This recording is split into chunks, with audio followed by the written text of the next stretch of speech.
Good morning, students. Good morning to all. On last day, we have studied about the chapter 9 development experience in India.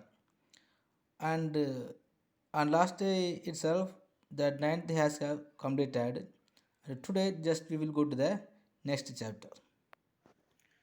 So, today, just we will go to the next chapter, chapter 10 Rural Economics. So already we have studied many times about the rural economics and the urban economics. So totally, if you want to calculate the GDP in our nations, we have to adding the rural economies and the urban economics. Because most of the peoples in these rural sites are depending upon the agricultural, and in the primary sector of our nation is also the agricultural only.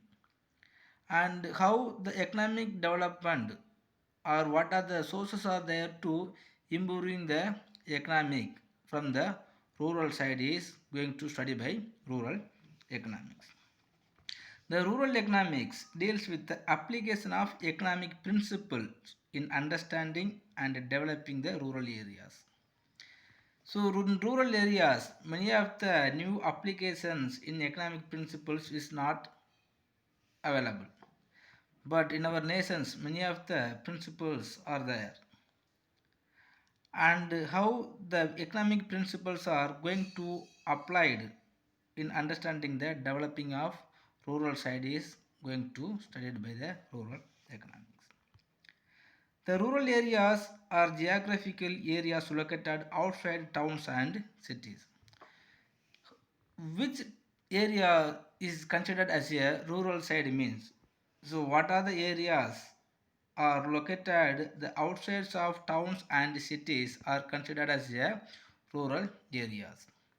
So if you are seeing the rural areas, many of the peoples are involving in these agricultural sectors only. And there is no more transport facilities, there is no more infrastructure facilities.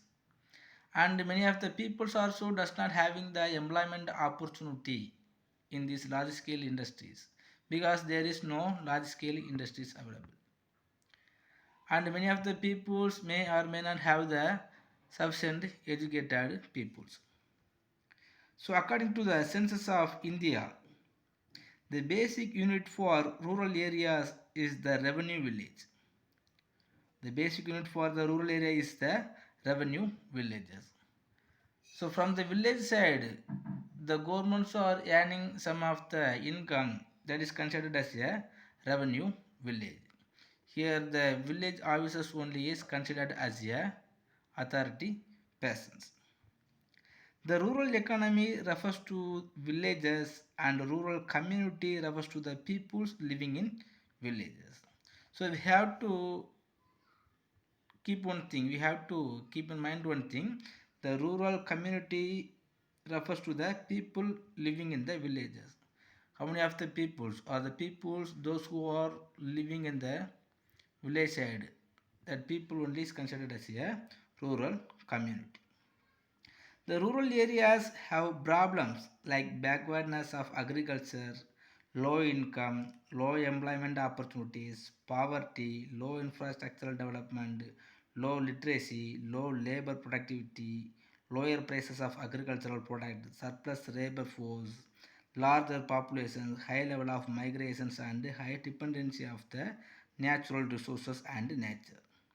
In this rural side, many of the natural resources are available, but the peoples does not know how we have to use that natural resources. And because of low literacy and low educated peoples, so many of the peoples will born or deliver the more children.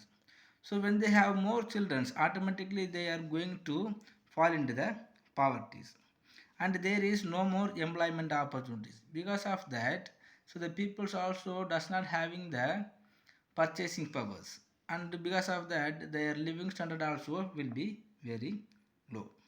And if they are not having the employment opportunities, they will not have the opportunities to high income. So always they will earning some of the low income as so as to fulfill their basic necessity of life only. And not only that, the low labor productivity only will be there, because there is no more opportunity to receiving the skillful development or the skillful training from any of the institutions. And not only that, even those peoples are involving in this agricultural land, that people also will have the lower price of their agricultural products, because some of the brokers and the agents and the middlemen also will come into their channel of distributions. So because of that, the surplus labor force also will be very low. So according to the 2011 populations census, there are 6,40,867 villages in India, and 68.84 percentage of the 121 crore total population live in rural areas. Next, just we will study about the features of rural economy. The rural economy also will have some of the specific features.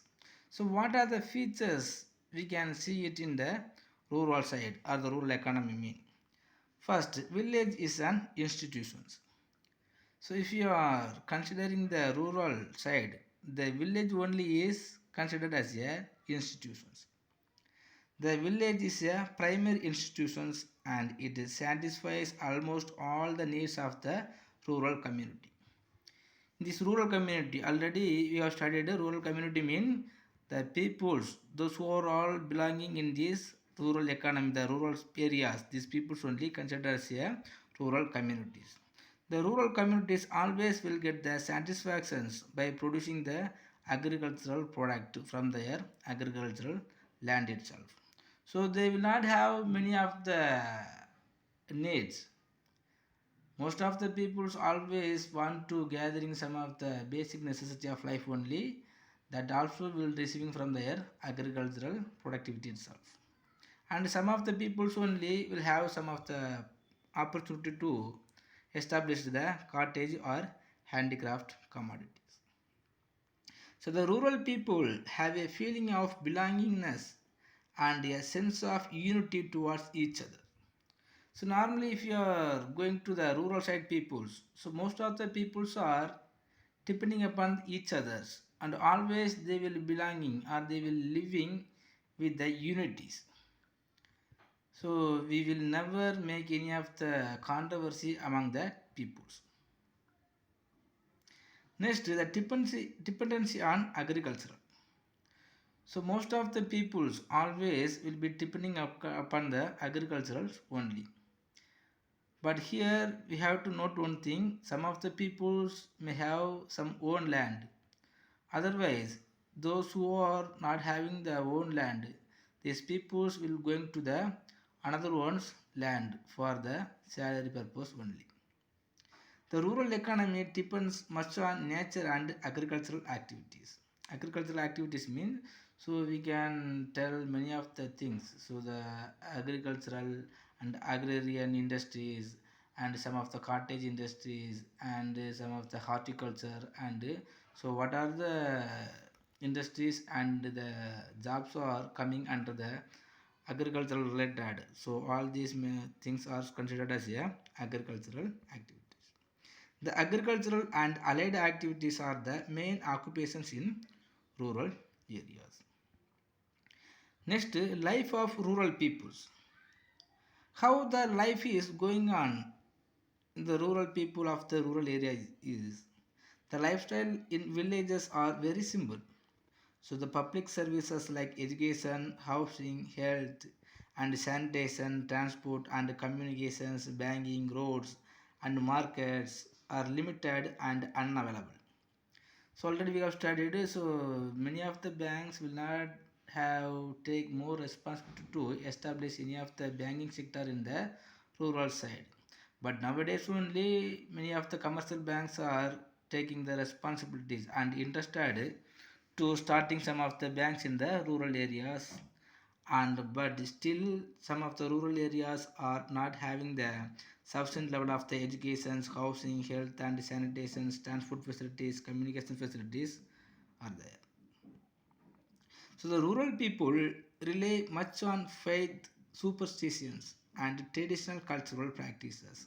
So we may see in some of the rural side peoples, they always believing the superstitious beliefs, and still they will not apply any of the the machineries in this agricultural land. They always believe the agricultural land as a lords, and still they are respecting the agricultural land and the agricultural occupations and the agricultural product also. The standards of living of majority of rural peoples are poor and pitiable, because they will never ready to coming up from the poverty, and what are the things are there still fell down in the poverties they will doing still. In terms of methods of production, social organizations and political mobilizations, rural sectors is extremely backwards and weak, because they will never get ready to coming up from the superstitious beliefs. For example, if they are receiving the material from the agricultural land, they will think it is the sin. So like that many of the problems are there. In recent years only, the incidence of alcohol drinking has gone up. Next, population density. How the population densities are there in these rural areas mean. The population density measured by the number of persons living per square kilometer is very low, and houses are scattered in the entire village. So in this urban side, if you are seeing any of the states, all the housing are will be located at very closely, and many of the buildings are there. But in this rural side, if you are going to see, so many of the peoples are not having, so the peoples always will be scattered throughout the villages. Next, employment level. So there exists unemployment, the seasonal unemployment and underemployment in rural areas, because already we have studied the characteristics of seasonal unemployment. So in this agricultural only the seasonal unemployment will be existing, because if they are cultivate any of the crops, it will giving the yield two times per year, but the two times per year only they will get some of the income. The rest of the days they will not having the employment. So it is called as a seasonable employment. And underemployment mean even some of the peoples are some of the persons are having the education facilities, because of the superstitious beliefs they will never go to the migrations to the urban areas, and they will always want to living in the comfort zones. The unemployment refers to the situation of people with the willingness and ability to work, but it is not getting employment. So the disguised unemployment is a situation where people work, but it's a situation where the people work no increase in production. Next, poverty. So the poverty is one of the peculiar characteristics of the rural side peoples or the rural economy. The poverty is a condition where the basic needs of the people like food, clothing and shelter are not being met. So the poverty is a situation where the peoples are not having the sufficient level of the power to earning the money to fulfill their basic necessity of life. So according to the 2011 and 12 estimates, about 20 crores of peoples in rural areas are poor, and they are live below the poverty line.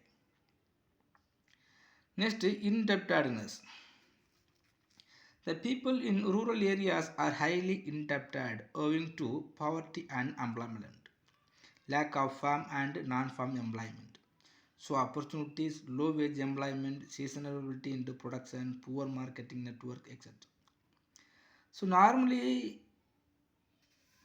you have to understand one thing, how the poverty is created or how the poverty is arising mean. So because of the unemployment the poverty will arise, or because of the poverty the unemployment situations may be arise. So the famous British writer Sir Malcolm Darling states that an Indian farmer is born in debt, lives in debt, dies in debt, and bequeath debt. So since the formal loan facilities are not available for the villagers, they depend on local money lenders who, like a parasite.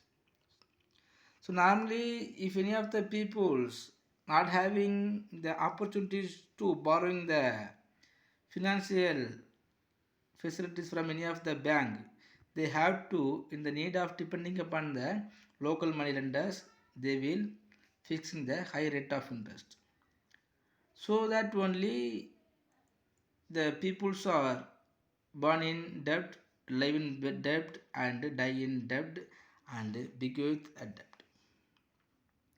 Next, rural income. So the income of the rural people is constrained as the rural economy is not sufficiently vibrant to provide them with the jobs or self-employment opportunities. So if there is no chance to establish any of the industries, the people will not have the opportunities to receiving the employment, and the people also not having the interest to go to the work from the urban areas, and always they have to depending upon the agricultural, and from the agricultural sector also they will not having the sufficient level of the income. So the rural income always will be very low throughout the year.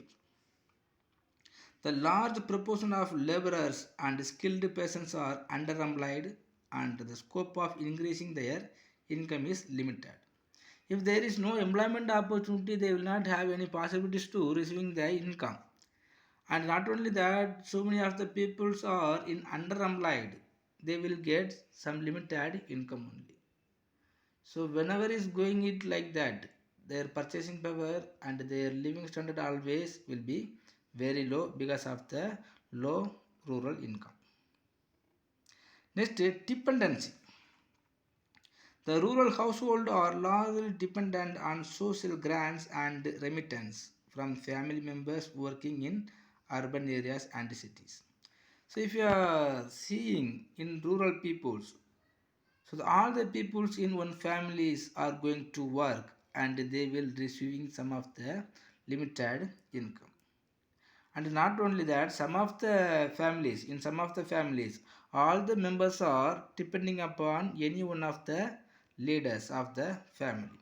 So these persons have to work hard, and even if they are taking more responsibility to working hard, they will never have the possibilities to earning the more income, because one's income only have to spend on the whole family. So automatically they are going to fall down in the poverty even if they are taking more work hard. Next, dualism. The dualism means the coexistence of two extremely different features like developed and underdeveloped, organized and unorganized, traditional and modern, so regulated and unregulated, poor and rich, skilled and unskilled, and similar contradicting situations in the regions. So these characteristics are very common in the rural areas because many of the peoples will have some one of the side, another one of the peoples are living another one type of the method. So the dualism is always existing in the rural economy. Next, inequality. The distribution of income, wealth and assets are highly skewed among the rural people. So there are number of historical, social, economic and political reasons behind the existence of inequality. So the income and the wealth and the assets also are highly skewed among the rural peoples. So always the inequalities are available in the rural side peoples. Next, the migrations. The rural peoples are forced to migrate from the villages to urban areas in order to seek a gainful employment for their livelihood. So even if you are seeing any of the cities, many of the peoples are coming from the rural sides only, because in the rural areas no employment opportunities, so the peoples are coming from the rural areas. So this character of the development gives rise to the information of cities. So enmity and lack of basic amenities in rural areas also boost the people to migrate to urban areas. So this is called double poisoning by Sumit Samaji. One side villages are empty and the other side towns are congested. So the rural peoples are always will be as poor because of the migrations from the rural to urban areas. Okay students, I think it's enough. So because of the mobile phone problem, so I will complete. So if you have any doubt, please ask me, and just to take the features of rural economy as your study portions. Thank you.